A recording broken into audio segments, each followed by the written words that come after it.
عبد الهادي فهو واحد ما منوش جوج.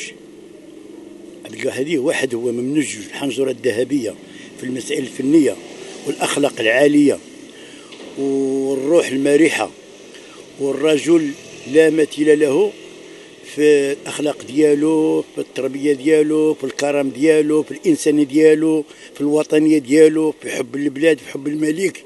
يعني رجل لا مثيل له. فقدنا واحد الرجل اللي هو ما كيعاودوش التاريخ. نتمنى ربي يرحمه ويوسع عليه، وهذا الشيء ما نقدر نقول لك. ماشي بزاف، هذه واحد ما كاملاش حتى شي 20 يوم كنت كنتواصل معاه، ديما كنتواصل معاه قبل ما يطيح، قبل ما يسافر، قبل ما يمشي للدخله كنتواصل معاه. ماشي بزاف، ديما كنتواصل انا وياه بالهاتف ولا هذا. لا المجنون عندي علاقه بالمجنون.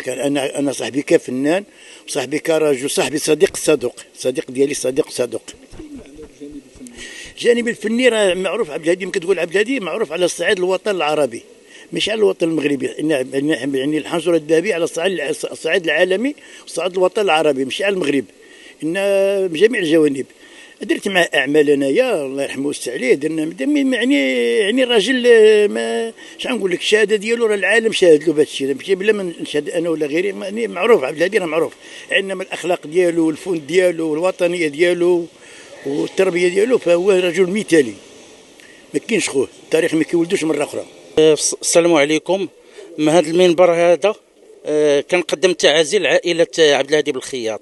يعني احنا كنا ضعنا فيه داخل الوطن وخارج الوطن، ضعنا فيه، وكان انسان طيب، وكان انسان خلوق، وكان انسان بشوش. ومؤخرا تلاقيت معه في الصيف، تلاقيت معه في بوسكوره، تلاقيت معه، وهو كان صديق الاخ ديالي، كان صاحبه الاخ ديالي.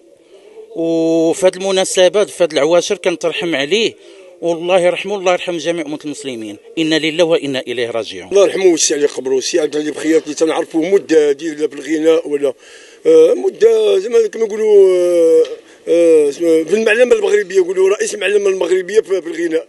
الله يرحمه ويوسع عليه قبره. وملي عرفنا اكثر تعرفت عليه مسجد النور، واحد الانسان طيب وتيساعد الناس وتيساعد مسجد النور وتيساعد. الله يرحمه ويوسع عليه قبره بهذا النهار. واحد انسان طيب وكلامه كله طيب. هادشي اللي نقول لكم. خويا كان كما نقولوا كان عيان شويه خويا، وسلمنا عليه وتسامحنا معاه. ومن تما هذه واحد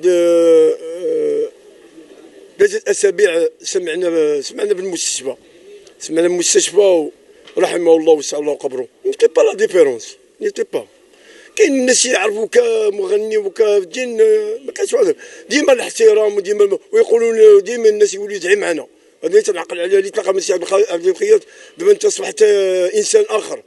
ادعي لنا، تقولوا لي ادعي لنا، سي تنسمع من الناس يدعي لنا، وكان يساعد الناس كما نقولوا حنا ديما كما الديان، وضحى مع مسجد النور. ما نقولكش ربما بالملايين، انه الارض ديالو وكلشي ديالو. شنو نقول لك، الله يرحمه ويوسع عليه قبره. وانا كنت نحبو تنموت عليه تنحترمو. انا في 81 باقي انا تنقرا، تعرفت عليه في الوزيز اول مره. الله بديت يدخل الدين، تعرفت عليه تما الوزيز، الحي ديالو بواحد المسجد في الوزيز، تعرفت عليه. ضعنا بهذاك السيد عبد الهادي بخياط، ولكن الله حبو، بغى ليه الجنه. راك تشوف في وجه الجنه، وجه الجنه دو باغادي. سان نوم دو باغادي هذاك، ماشي ديال الدنيا. ما الدنيا راه شتي كيتقلب، الجو كيتقلب. الله يرحمه ويوسع عليه قبره. يا ربي عبد القادر يرحمك ويسع، والله يفتح لي ابواب رحمته.